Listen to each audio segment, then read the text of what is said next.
오늘 순서는 우선 6.25 전쟁이 분명한 남침임에도 불구하고 아직도 이 문제에 대해서 이의를 제기하는 사람들도 있고 해서 그 사관 차원에서 이것을 한번 간단하게 먼저 훑어보고 그 다음에 전쟁 경과로부터 쭉 이 정치 군사적 분석에 이르기까지 말씀을 좀 드리도록 하겠습니다. 우선 이 6.25 전쟁 기원에 관한 그 사관 논쟁입니다. 크게 보면은 전통주의와 수정주의 이렇게 둘로 갈라져 있습니다. 전통주의라고 하는 것은 결국 북한이 남침을 했다고 하는 주의고, 수정주의는 거기에 반대하는, 반드시 꼭 남침이 아니고서도 그 전쟁이 터질 수밖에 없었다 하는 그런 주장을 하는 그런 내용입니다. 그것이 수정주의입니다. 전통주의는 한마디로 말씀을 드리면은 스탈린이 주도를 하고 모택동이 지원을 하고 행동대장은 김일성이가 하면서 남침을 했다 하는 그런 주장입니다. 크게 보면은 한 5개로 이것도 나눠서 볼 수 있는데, 이 전쟁은 스탈린이 왜 벌였느냐 하면은 미국이 당시 2차 대전이 끝나고 나서 유럽에서 나토를 군사화하는 작업을 착수를 했었습니다. 여기에 견제를 하기 위해서 제2전선을 만들자고 하는 차원에서 벌린 것이다 하는 그런 설이 있고, 또 하나는 미일 동맹을 저지하려고 하는 그런 설도 있고, 또 소련의 입장에서는, 당시 스탈린의 입장에서는 막 중국 대륙을 통일한 마오쩌둥이 이제 1년 차가 됐는데 결국 앞으로 공산 세계에서의 주도권을 놓고서 미리 중공을 좀 견제하려고 하는 그런 견해도 있습니다. 그 다음에 미국이 어떻게 나오는지 애치선 선언을 한 것으로 봐서 개입을 안 할 수도 있지 않겠는가 하는 희망적 견해를 가지고서 남침을 사주했다고 하는 그런 설도 있습니다. 맨 끝에 있는 것은 결과적으로는 결론적인 내용입니다만은 소련의 롤백 정책이라는 거죠. 그래서 롤백이라고 하는 의미는 스스로 롤백을 해서 뒤로 물러선다는 롤백이 아니고 상대방을 롤백, 물리쳐서 한반도로부터 내쫓으려고 하는 그런 정책, 다시 말하면 한반도 공산화를 위해서 벌린 것이다. 이제 이런 것들이 대개 이 전통주의에 속하는 얘기들입니다. 여기에 비해서 이제 이 리비저니스트들은 미국이 남침을 유도했다 하는 그런 설도 나오고 있고, 심지어는 그 인도 학자입니다만은 굽타라는 사람은 명백하게 북침이라고 또 주장을 하기도 합니다. 또 이 조이스와 가브리엘 콜코, 이 두 사람이 부부인데 원래 위스콘신 학파에 속하는 사람들입니다만은, 위스콘신이라는 대학의 그 정치학과는 미국 안에서도 그 수정주의 학파로서 매우 유명하고, 심지어는 그래서 위스콘신 학파라고 하는 이름까지 붙었습니다. 그 태두가 되는 사람은 윌리엄스라고 하는 사람인데 거기에 속해 있는 사람입니다. 그런데 이 사람들은 제한전쟁선, 소련은 이 6.25 전쟁에 아무런 개입을 한 적도 없고 아무런 상관이 없는데, 다만 김일성이가 서울 점령만을 목표로 해서 벌린 전쟁인데 의외로 초기에 성과가 좋으니까 그냥 내려밀어서 남쪽까지 더 내려가려고 했던 것이다, 이렇게 이제 설명을 합니다. 그 다음에 이제 가장 유명한 사람이 이제 이 브루스 커밍스 같은 사람인데, 이게 80년대 우리나라 좌파 학자들 또 좌파들의 거의 대부 역할을 한 사람입니다. 이 사람은 일종의 그 내전설, 이 6.25 전쟁은 결과적으로 남한에서의 이 소위 좌파 우파의 갈등이 점점 커져서 그것을 좀 외부로 확산하기 위해서 이승만 정부가 국경 지역에서, 38선 지역에서 자꾸 충돌을 야기하고 그것이 그만 커져가지고서 큰 전쟁이 되어버렸다, 이런 설명을 합니다. 이제 브리스 커밍스 같은 사람은 과거에 그 한국에서도 오랫동안 근무를 했고, 그 부인이 또 한국 사람이었었습니다만은, 하여튼 굉장히 그 좌파적인 생각을 얘기했던 사람입니다. 나중에 구소련 문서가 94년에 드러나고 난 다음에 남침에 부인할 수 없는 그 증거가 드러나니까 그때 커밍스는 말을 이렇게 바꿨습니다. 남침이냐 아니냐가 뭐 그렇게 중요하냐. 결국 전쟁은 터진 건데 이건 쌍방이 다 뭐 같이 문제가 있어서 터진 전쟁이다 하는 식으로다가 얼버무리고 있고 지금도 그러한 입장을 견지하고 있습니다. 이를테면 이것은 좌파들의 입장에서 보면은 해방을 하려고 하는 소위 미제국주의의 그 압제에 신음하고 있는 남조선을 해방하려고 하는 정의의 전쟁이라고 하는 차원에서 자꾸 보려고 하는 거죠. 이런 두 견해를 어떻게 보면 조금 이 중화해서 이 탈수정주의 또는 포스트 리비저니즘이라고 하는 그런 학파들이 나왔는데 이게 모두가 사실은 6.25 전쟁은 전통주의는 소련의 팽창주의 때문에 터진 거라고 본다면은 수정주의는 미국의 팽창주의 때문에 터진 것이다 이렇게 주장을 하는 거거든요. 특히 이제 아까 제가 말씀드린 위스콘신 학파의 경우가 바로 그런 겁니다. 미국의 팽창주의가 결국은 6.25 전쟁을 일으켰다 이렇게 주장하는 건데 이 탈수정주의 내지 후기수정주의에서는 미국과 소련 모두의 팽창주의 이것이 냉전의 원인이고 그 냉전의 끝에 이 열전이 터진 것이 6.25 전쟁이다 이렇게 얘기를 합니다. 이게 이제 대표적인 사람들이 이제 그 게디스 같은 사람. 그러나 이 사람은 소련 책임이 더 크다고 하는 쪽으로 이제 풀고 있고 그 윌리엄 스튜어트 같은 사람은 특히 국제전 이 전쟁에 있다 이제 좀 더 자세히 말씀을 드리겠습니다만은 거의 유엔 당시 가맹국이 한 93개국인가요? 그 정도에서 여기에 개입했던 나라들이 한 73개국 정도 됩니다. 그러니까 뭐 거의 작은 세계 대전인데 이런 국제전적인 성격을 그런 요인을 훨씬 더 강조한 사람이 스튜어트라고 하는 사람입니다. 1980년에 이제 미국 국가문서국에서 북한 노획문서, 당시 우리가 반격을 해서 올라가서 평양 지역에서 노획을 한 문서들이 30년이 지난 시점이 이제 80년입니다. 그때 미국의 그 국가문서국 우리가 나라라고 부릅니다만은 거기서 이제 처음 개방을 하는데 그때 마침 제가 논문을 쓰고 있어서 그 하는 날 거길 가서 그 전날부터 가서 이제 기다렸습니다. 그랬더니 우리 여기 조성은 그 편찬연구소장님 잘 아시지만 그 방선주 선생이 거기 기다리고 있더라고요. 그래서 한국 사람은 저하고 방 선생하고 두 사람뿐이었습니다. 저거 그 개방하는 첫날에. 그 후에 저는 거기 한 2주일 동안 머물면서 그때는 전부 다 마이크로피쉬로 되어 있어서 그걸 이제 좀 보고 그 후에도 이제 계속 그 논문을 쓰면서 가서 그걸 봤습니다만은 거기에도 상당한 정도의 그 자료들이 많이 있습니다. 특히 94년에 이 구소련 외교 문서가 이제 공개되면서 아까 제가 말씀드린 것처럼 커밍스를 필두로 하는 이 좌파들은 누가 먼저 전쟁을 시작했는가는 아무 의미가 없다. 아무 중요하지도 않은 얘기다. 하고 이제 궤변을 하기 시작합니다. 그런데 러시아 사람인 이 아나톨리 토르코노프라고 하는 사람이 그 공개된 그 소련의 외교 문서들을 바탕으로 해서 6.25 전쟁의 진실이라고 하는 책을 썼습니다. 이것이 영어로 번역이 되고 또 일본말로 번역이 돼서 2002년에 제가 연구소장을 할 때 이 책을 이종판 박사, 지금은 이제 고인이 됐습니다만은 그 사람이 일본어판을 번역을 하고 제가 영어판을 번역을 해서 둘을 대조를 해서 한국판을 만들었었습니다. 그래서 아마 지금 안보문제연구소의 안보총서이기 때문에 구하려고 하면은 아마 볼 수는 있을 겁니다. 이 자료를 보면은 정말 생생하게 이 북한의 소련 점령군과 스탈린 사이에 오고 갔던 그런 문서들도 아주 상당히 많이 세세하게 그 표현이 되고 있습니다.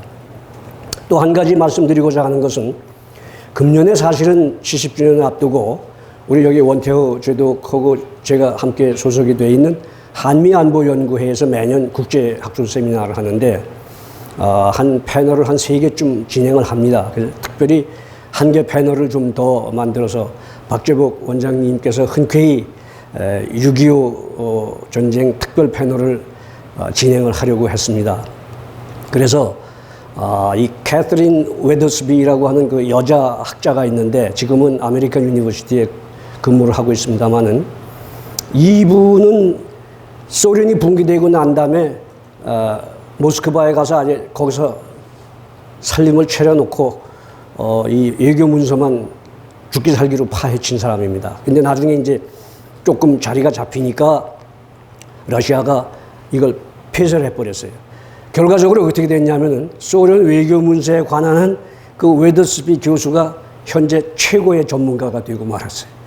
그분을 우리 여기 손경호 교수를 통해서 제가 섭외를 해서 와서 발표를 하도록 다 준비가 돼 있었는데 이거는 뭐 코로나 때문에 지금 이게 미뤄져서 지금 10월 달까지 일단 미뤄는 놨습니다만은 지금 50대 50 정도로 지금 어떻게 될지 모르겠습니다. 이게 제가 참 굉장히 좀 아쉬운데 이런 것들이 좀 제대로 평가가 됐으면 하는 그런 생각입니다. 북한은 사실상 1945년 9월 20일 그 외교 문서를 보면 다 나옵니다. 스탈린이 이렇게 지령을 했습니다. 북한에 가 있는 그 점령군도 마찬가지고 그 공산당의 진짜 목적은 소련의 우호적인 단일의 공화국을 수립하는 것이다. 그러니까 이미 우리를 보고 자꾸 그 단독 정부 이렇게 비판을 하지만은 9월 20일에 이미 스탈린은 북한에다가 단독 정부를 세울 생각을 하고 있었습니다. 해를 넘긴 2월 달에 북조선 임시인민위원회를 수립을 했는데 이게 사실은 입법, 사법, 행정을 총괄하는 실질적 정부였습니다. 이 인민위원회에서 북한이 그렇게 자랑하는 토지개혁도 여기서 다 주도해서 했습니다. 그리고 1948년 4월 달, 이때가 언제냐면은 김구 선생과 김규식 선생이 남북 연석회의를 하기 위해서 평양을 갔을 때입니다만은 그때 그 기간 중에 자기들끼리 특별회의를 해서 조선민주주의 인민공화국 헌법을 그때 승인을 이미 했습니다. 그러니까 이런 과정을 이미 겪어서 단독정부 수립을 자기들이 먼저 한 겁니다. 그리고 북한군은 이미 46년 8월에 보안간부 훈련 대대부, 이게 실제로 북한군 사령부입니다만은 이걸 만들고 48년 2월에는 인민군을 창설을 하고 6월에 징병을 실시를 하고 그리고 49년에 하얼빈 회의를 통해서 결국은 중공군 내에 있는 한인 3만 5천 명을 입국을 해서 북한의 4사단, 5사단, 6사단은 전체가 다 중공군 출신들로 돼 있고 7사단의 한 절반 정도는 나중에 이게 이제 12사단으로 바뀌었습니다만은 절반 정도까지 바로 중공군 출신들입니다. 실전 경험이 풍부하죠.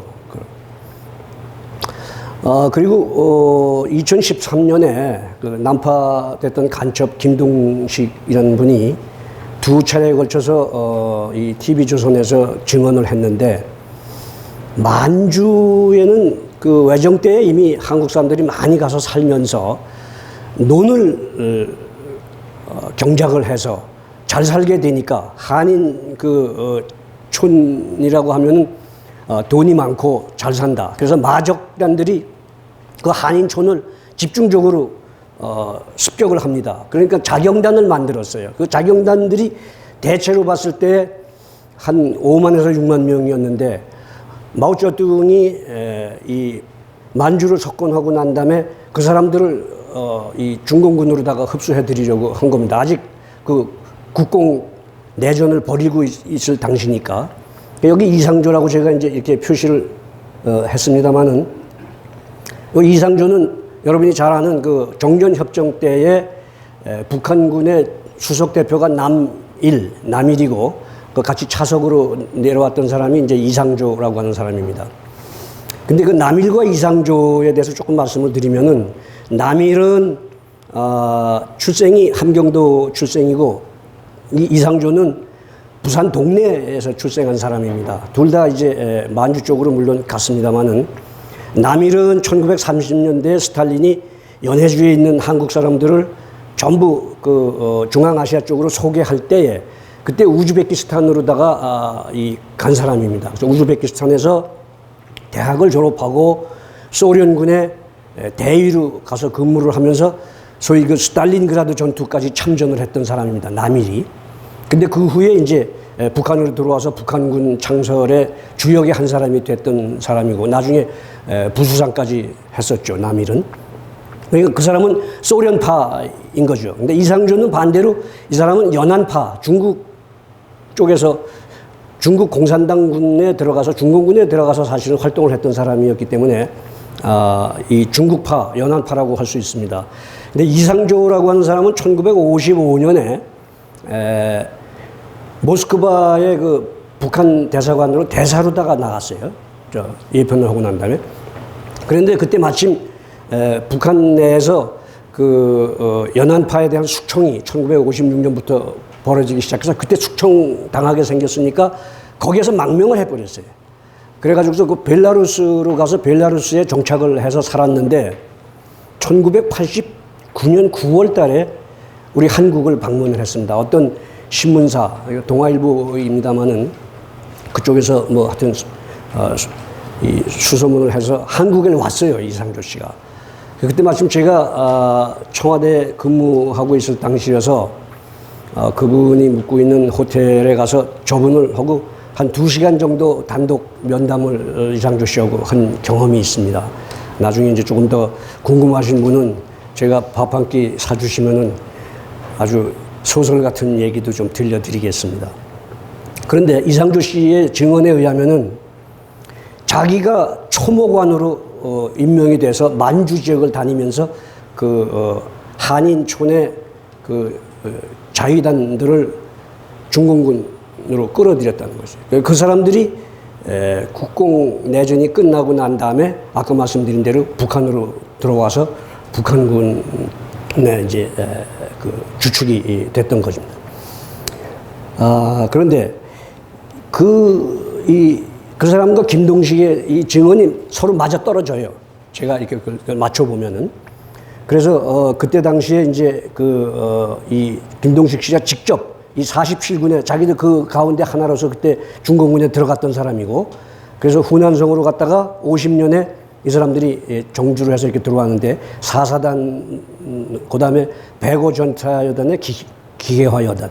근데 이 4사단은 실제로 6.25 때에 주공 축선에 바로 위치해 있던 아주 정예 부대입니다. 그래서 연천 쪽에서부터 의정부를 거쳐서 서울을 들어왔고 중미령 전투도 바로 이 4사단이 했고 대전 창녕 영산 쪽으로 갔다가 밀려서 이제 38선 이북으로 도망을 쳤던 그런 부대들입니다. 남북 군사력 비교나 뭐 이런 것은 좀 생략을 하겠습니다. 다만 여기서 특별히 좀 말씀드릴 것은 T-34 전차가 두 가지가 있습니다. 76형이 있고 85형인데 이건 주포의 그 구경 때문에 생긴 겁니다. 이건 76.2mm고 이건 85mm짜리 포입니다. 장갑도 좀 더 강화가 됐고 당시 2차 대전 말기에 T-34가 전 세계에서 최고로 우수한 전차입니다. 그러니까 6.25 때도 실질적으로 최고의 우수한 전차입니다, 이게. 그런데 스탈린은 1949년 3월에 처음 김일성과 그 수행원들이 모스크바를 방문했을 때 이 전차를 85형으로 주겠다고 약속을 했습니다. 그래서 실제로 그 85형이 들어왔습니다. 우리나라에 들어온, 북한에 들어온 것은. 요건 간단한 문제입니다. 이렇게 한편으로 준비를 하면서도 저놈들은 늘 앞에서는 평화 공세를 하죠. 그러나 실제로 스탈린은 1950년 1월 30일에 그 외교 문서를 보면은 남침을 승인을 합니다. 이 승인을 할 때까지 김일성이가 무려 48차례나 남침 승인을 요청을 합니다. 48차례나. 근데 결국 이제 50년 1월 30일에 최종적으로 승인을 하는데 조건을 걸었어요. 단, 소련군 그 고문관들은 38선 이남으로는 안 내려가겠다. 그래서 밀고 내려가다 보니까 이제 점점 속도가 떨어지고 이게 작전이 차질이고 오고 하니까 김일성이가 직접 러시아 말로다가 이 고문관들이 남쪽으로 좀 내려와서 도와주었으면 좋겠다고 하는 편지를 씁니다. 그거를 우리 저 군사편찬연구소에서 나중에 이 미국 국가문서국 자료에서 그걸 찾아냈죠, 그죠?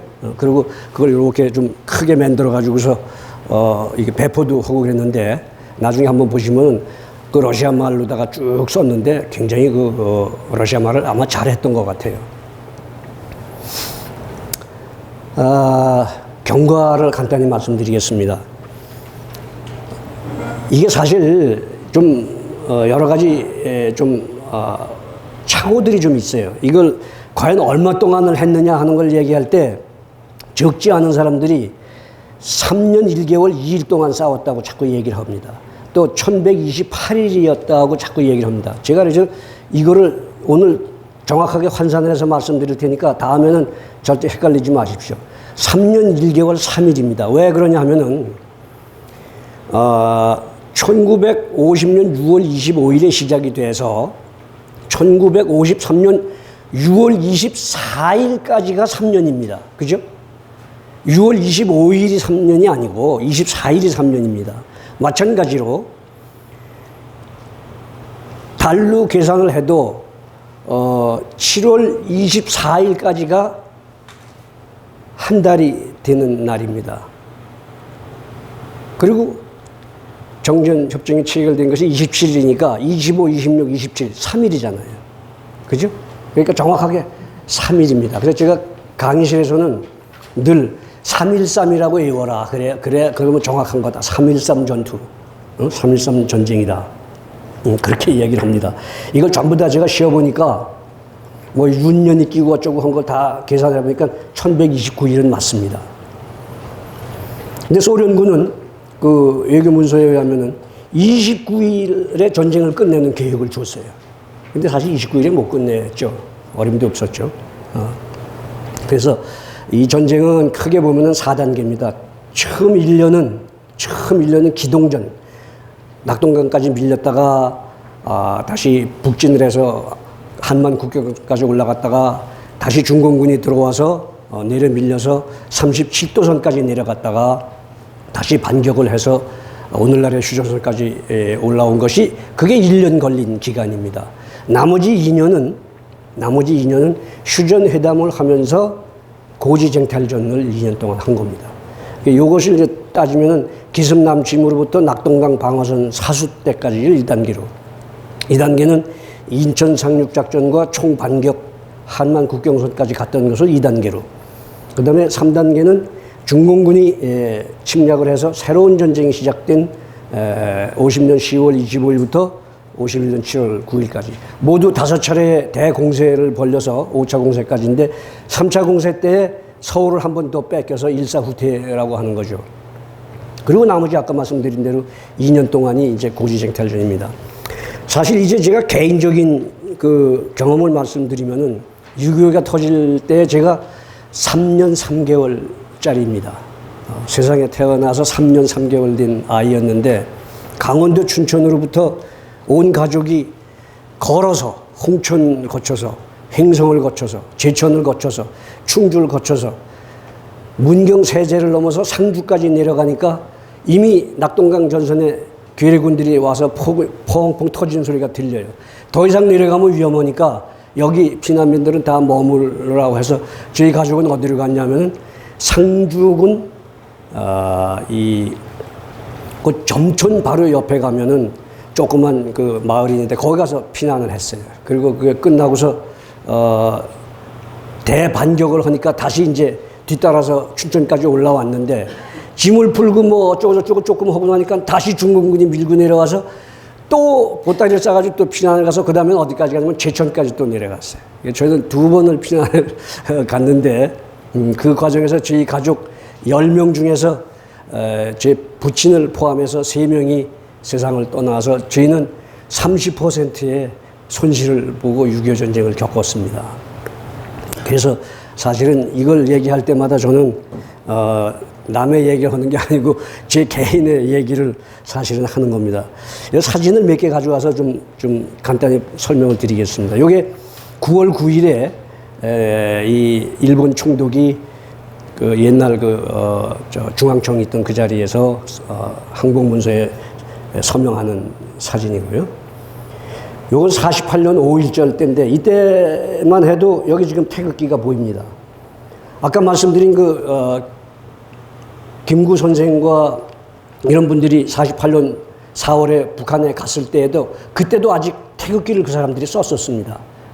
7월 달이 됐을 때에 인공기를 처음 썼는데 이것을 박일이라고 하는 한인계 소련군 출신으로서 북한에서 통역 장교 역할을 했던 사람이 나중에 기록을 남겼는데 소련군이 만들어준 깃발이랍니다. 이게 사실은 인공기가. 요거는 잘 아시겠지만 요게 김정일입니다. 요게 이제 김정숙이고 요 김정일이가 요만할 때 이제 찍은 사진입니다. 요게 1949년에 최초로 소련에 갔을 때인데 요게 이제 김일성이고 요게 박헌영이고 요게 소위 벽초 홍명이라고 하는 사람입니다. 잘 아시죠? 벽초 선생은 사실상 우리나라의 문학계에서는 이광수, 최남선과 더불어서 3대 천재라고 일컬어지던 사람인데 이 사람이 1948년 김구 선생 북한으로 올라갈 때 같이 올라갔다가 자기는 안 넘어오고 그냥 거기 남아서 그대로 월북을 해버린 사람이에요. 그런데 요 두 사람 중에서 이 사람은 1912년생이고 이 사람은 1900년생이고 이 사람은 1888년생입니다. 그러니까 나이로 보면은 저 뒤에 이 사람이 제일 부수상이고 이 사람이 이제 부수상 중에 한 사람이고 이제 그랬는데 49년 9월에 김정숙 아까 보였던 김정숙이가 사망을 해요. 그랬을 때 이 홍명희의 둘째 딸하고 해를 내면서 1950년에 다시 재혼을 합니다. 김일성이가. 그러니까 어떻게 보면은 이게 조금 좀 얘기가 옆으로 새는 것처럼 들리겠습니다만은 이 사위장인 사이가 된 거예요. 그래서 다른 사람들 다 숙청돼도 홍명희는 나중에까지 1968년까지 자기 수명대로 다 살아서 80세에 세상을 떠났습니다. 물론 그 딸은 무슨 이유인지 재혼하고서 그렇게 오래 살지는 못했어요. 그러나 김일성이가 나중에까지도 홍명희에 대해서는 아주 깍듯하게 했다고 하는 그런 기록이 남아 있습니다. 이 두 사람은 띠동갑으로 12살 차이인데 둘이 다 쥐띠예요. 이상 묘하게도. 쥐띠로 띠동갑인 사람들이 사실은 서로 갈등을 일으켰다가 나중에 56년에 사실은 처형되죠. 박헌영이도. 요게 이제 서울에 북한군이 들어오는 사진인데 여기에 타고 온 여기 이제 모터치클이라고 하는데 여기 아까 제가 말씀드린 중공군 47군들이 들어왔을 때 1000명이 이 105 전차여단의 일개연대로 기계화여단으로 갔다는데 바로 여기에 배속된 사람들입니다. 이건 피난 장면인데 사실은 6.25 때가 아니고 일사후퇴 때 당시의 사진입니다. 제가 아마 요만했을 겁니다. 그 무렵에. 그래서 일부러 이 사진을 보냈는데 군대 가는 아들을 위해서 그저 엄마가 물 한 바가지 주는 이런 장면, 또 화랑담배라고 하는 게 이제 당시 이런 거고, 요건 2000년에 50주년 특집을 스미소니언 박물관에서 저널을 냈을 때 그때 그 표지 사진을 제가 따온 겁니다. 이걸 우리 국군 3사단이 동해안에서 북진하는 사진이고요. 요건 이 북한군 포로들 사진입니다. 요건 이제 38선에서 3사단이 이제 막 북진을 시작하기 전에 기념사진 찍은 내용입니다. 요거는 마오쩌둥이고 요게 퐁더이화입니다. 여기 압록강을 도하할 때 이제 나중에는 이제 한참 처음에는 비밀리에 건넜습니다만은 나중에는 이렇게 공개적으로 건너는 장면들을 자기들이 사진을 찍어서 이것을 나중에 공개도 하고 했던 그런 사진입니다. 이건 장진호 때의 사진이고요. 이건 흥남부두회 때 그 김백일 일군단장이 사실은 제일 큰 역할을 했습니다. 이건 흥남 철수하고 나서 부두를 깨트리는 사진입니다. 자, 이제 휴전회담 얘기를 할 텐데, 우리 좀 빨리 좀 진행하라고 해서 좀 빨리 좀 가겠습니다. 1년 정도 됐을 때 이제 회담이 시작이 됐습니다. 모두 해서 765회, 역사상 가장 긴 회담입니다. 뭐 여러 안건이 있었습니다만 가장 중요한 게 군사분계선을 어떻게 그을 것이냐, 포로 교환 문제 이건데, 공산 측은 처음에 38선을 주장을 했어요. 근데 유엔 측은 정전 시점에 접촉선으로 하자. 그래서 결국 11월 27일에 유엔 측 안으로 타결이 돼서 이제 분계선을 긋고 비무장지대를 2km씩 물러나서 이렇게 지금의 그처럼 만들어 놓은 거죠. 지금은 조금 이제 변동이 있습니다만은. 북방 한계선은 사실은 이것의 연장선으로다가 나중에 8월 30일에 클라크 장군이 일방적으로 통고를 해서 이루어진 겁니다. 근데 저는 이걸 보면서 사실 그때 군사분계선을 지금의 그걸로 하지 말고 38선으로 했다면은 면적으로는 6,000평방킬로미터를 손해를 봅니다만은 수도권 안보는 좀 훨씬 안전한 것이 아닌가. 지금 황해도의 일부까지를 우리가 가질 수 있기 때문에 아마 이런 것은 조금 저는 개인적으로는 좀 아쉽게 보는 부분입니다. 포로 문제가 실질적으로 거의 이 휴전회담을 2년 가까이 끌었던 주요 쟁점입니다. 그런데 공산 측은 정말로 악랄하게도 한 8만 명을 누락을 하고 발표를 했어요. 그리고 나중에 송환한 것도 보면은 한 10,000명 내외밖에 안 했습니다. 나머지 6만 명은 북괴군으로 편입을 하고 4,000명, 인력이 좋은 4,000명은 소련으로 보내고 나중에 한 16,000명 정도는 무슨 광산 같은 데다가 집어넣어서 노역부로다가 쓰고 이렇게 해버렸습니다. 그런데 무조건 송환을 하라고 하는 게 이제 북한 측 주장이고, 공산 측 주장이고, 유엔 측은 자유의사를 존중하자고 하는 쪽으로 간 겁니다. 그런데 실제로, 우리가 잡아가지고 있었던 북한군 포로 가운데 거의 절반 정도는 남한 사람이었습니다. 근데 북한군이 남쪽으로 내려와서 거기서 강제로 직모해서 집어넣어서 그 낙동강 전선에 집어넣었던 사람들이기 때문에 그 사람들을 강제로 송환을 하면은 이거야말로 진짜 얘기가 안 되는 거죠. 그러니까 강제 송환을 할 수가 없었던 겁니다, 사실은. 그러니까 그 포로 송환 희망자는 절반밖에 안 됐고, 북한은. 중공은 4분의 1밖에는, 나머지 4분의 3은 안 가겠다고 하는 사람들이 중공군도, 이것도 옛날 그 대만 소위 그 국부군 출신 중공군들이죠. 안 가겠다고 하는 사람들입니다. 근데 결국은 이것이 어떻게 타결됐냐면은 중립국 인도가 한 번 더 심사를 하고 나서 남쪽으로 갈 건지 북쪽으로 갈 건지 남북 어디도 아니고 제3국으로 갈 건지를 정하고서 타결을 봤습니다. 그러나 사실 이렇게 된 것은 그 내막을 보면은 미국의 여론이 조기 종전으로 가고, 특히 아이젠하워 대통령 당선자가 이걸 공약으로 내세워서 당선됐기 때문에 52년 12월 달에 한국 전선을 방문을 하고, 특히 영국이 앞장서서 빨리 전쟁을 끝내라고 얘기를 한 거죠. 그리고 스탈린이 결국은 53년 3월에 죽으면서 이 전쟁을 계속 길게 끌고자 했던 그 주역이 사라지면서 급전하게 된 겁니다.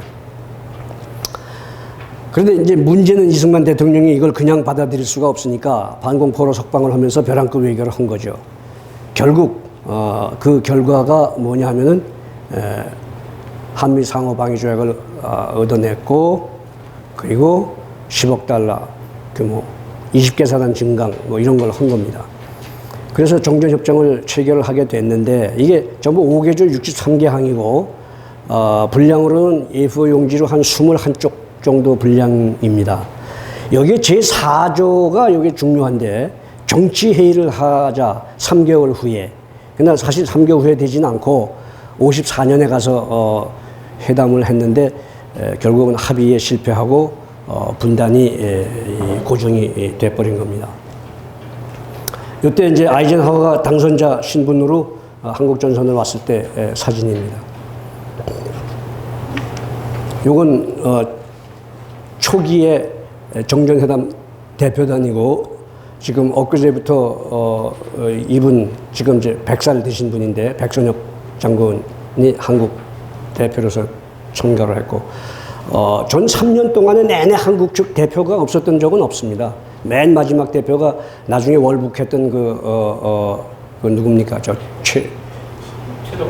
최덕신 씨가 마지막 그 대표였고요. 요거 이제 서명하는 사진입니다. 원래 10시에는 회담 대표들이 먼저 서명을 했어요. 그 해리슨 중장하고 남일 대장이 사인을 하고 그것을 이제 유엔군을 전부 대표해서 클라크 장군이 서명을 한 것이 오후 1시에 문산에 있는 극장에서 이제 했는데 이때는 참전국 16개국 대표가 우리 최덕신 장군을 포함해서 전부 배석을 한 상태에서 이걸 사인을 한 겁니다. 그렇기 때문에 이걸 나중에 제가 조금 더 부연 설명을 드리겠습니다만은 요거는 상호방위조약 가조인식 53년 서울에서 한 거고 본조인식은 그 이듬해 10월 달에 워싱턴에서 있었습니다. 요건 58년에 중공군이 마지막으로 북한을 다 떠날 때의 사진인데 왜 이걸 특별히 가져왔냐면 요 여자가 요게 김경희입니다. 아주 똘똘하게 생겼죠, 그죠? 김정일이 동생 김정희입니다. 이 전쟁은 냉전기 최초의 열전이고 또 국제전이고 특히 아까 말씀드린 대로 73개국, 그 중에서 우리나라를 도와준 게 64개국, 북한을 도와준 게 9개 나라, 그렇습니다. 이 전쟁은 미국이 치른 최초의 제한전이고 또 미국이 선전포고 없이 참전해서 유엔의 깃발로 미국 국회의 결의가 아니라 유엔 결의에 따라서 참전을 한 그런 건데 이 트루만이 제가 볼 때는 트루만이 이건 정말 대단한 그 영특한 정말 영단을 내렸기 때문에 이게 가능한 겁니다. 안 그랬으면 아마 그냥 전쟁 끝났을 겁니다. 이제 미국은 사실은 정치적 목표가 불명확했습니다. 만일 원상회복이 목표였다고 하면 50년 9월 말에 38선에서 정지를 했어야 되고 그럼 전쟁이 3년까지 안 가고 1년 만에 끝났겠죠. 통일이 목표라고 했으면 다시 재반격했을 때 51년 3월에 문산 양양선까지 올라갔을 때 재북진을 할 수 있는 기회가 있었으나 그때는 이미 벌써 제한전으로 가겠다고 하는 결정이 쓴 다음이기 때문에 나토 군사화 정도로 만족을 하고 멈춘 겁니다. 그러니까 사실은 정치적 목표가 제가 볼 때는 불명확했었다. 좀 비판적입니다만 이렇게 얘기를 합니다. 소련은 미국과 중국을 동시에 견제할 수 있는 아주 정말 기가 막힌 카드, 스탈린이 그런 점에서 보면 2차 세계대전 때로부터 1953년에 이르는 그 시기에 전 세계의 지도자 중에서는 제가 볼 때 가장 마키아벨리즘의 그 탁월한 수완을 가진 사람이었다 이렇게 저는 평가를 합니다. 중국은 사실 최대 목표는 한반도 공산화지만 최소 목표는 한반도 북부를 완충지대화하는. 지금도 저는 이 중국의 목표는 달라지지 않았다고 봅니다. 지금도 이런 그 기본 기조에 따라서 움직인다 저는 그렇게 봅니다. 일본이 가장 혜택을 받죠. 무임승차입니다. 미국의 군수보급청 역할을 하면서 거의 30억 달러의 특수를 누리고 2차 대전의 그 잿더미로부터 일본이 오늘날 세계 2등 또 3등입니다만 현재는 그런 경제 대국이 될 수 있는 바탕을 마련한 게 6.25 전쟁 때문에 그게 가능했습니다. 이 전쟁은 우리 입장에서 보면은 가장 5,000년 민족사의 가장 참혹한 파괴와 살상입니다. 군인, 민간인을 포함해서 남북이 한 400만 명이 인명 손실을 봤습니다. 그런데 저는 전쟁사를 공부를 했습니다마는 인류의 전쟁사를 이렇게 들여다보면은 이민족 간의 전쟁보다 동족 간의 전쟁이 훨씬 잔인했어요. 왜 그런가 제가 나름대로 판단을 해보면은 그 배신감이 그만큼 더 크기 때문에 동족인데 배신을 느꼈을 때 더 아주 가혹하게 그 징벌을 합니다. 예를 들면은 미국의 남북전쟁은 한 4년 끌었습니다마는 전사자만 62만 명이에요. 미국이 치른 어떤 전쟁을 다 합쳐서 한쪽 저울에 놓고 남북전쟁의 전사자를 놓으면 남북전쟁 전사자가 더 많아요. 그 정도입니다. 그러니까 6.25 때에 이렇게 참혹하게 이런 민간인 살상도 많고 한 것은 바로 그런 이유가 아니겠는가 저는 그렇게 제 나름대로 해석을 합니다. 벤플리트 8군 사령관 외아들도 한국전에 와서 폭격기 조종사로 실종이 돼서 그런 일을 겪었고 마오쩌둥 큰아들도 이 50년 11월 25일에 소련에 가서 공부를 했었기 때문에 러시아 말을 잘해서 통역으로 왔다가 미군 폭격에 의해서 죽었어요. 40 그러니까 이것도 사실은 어떻게 보면 역사에 우리가 기억을 아마 좀 해야 되고 특히 한국 사람들 그 기득권층들 군대 안 가려고 하는 사람들 이런 것들은 어느 쪽을 막론하고 한번 교훈으로 삼을만 하다고 생각이 돼서 일부러 한번 보여드리는 겁니다. 이게 사실은 6.25 전쟁이 나쁜 것만 준 건 아닙니다. 저는 6.25 전쟁으로 말미암아서 이 정체되어 있던 그 몇천 년 정체되어 있던 한국 사회가 한 번에 그냥 흔들려서 다 뒤집어지게 된 건데 그것이 어떻게 보면은 하나의 에너지가 돼서 근대화의 역동성에도 저는 기여를 했다. 이 얘기를 하면은 이제 소위 친일파들 욕먹는 것처럼, 일본 식민 통치가 근대화에 도움을 줬다고 하는 주장하는 사람들 지금 완전히 매도되잖아요. 저도 이거 주장하면 아마 똑같은 그 비판을 받겠지만 이게 얘기 안 할 수가 없습니다. 누가 이겼나? 이걸 보면 누가 이겼는지 압니다. 전쟁은 왜 하느냐 하면은 자기에게 보다 더 유리한 평화를 만들어내기 위해서 합니다. 저는 그렇게 봅니다. 자기에게 보다 더 유리한 평화를 만들어내기 위해서 전쟁을 하는 겁니다.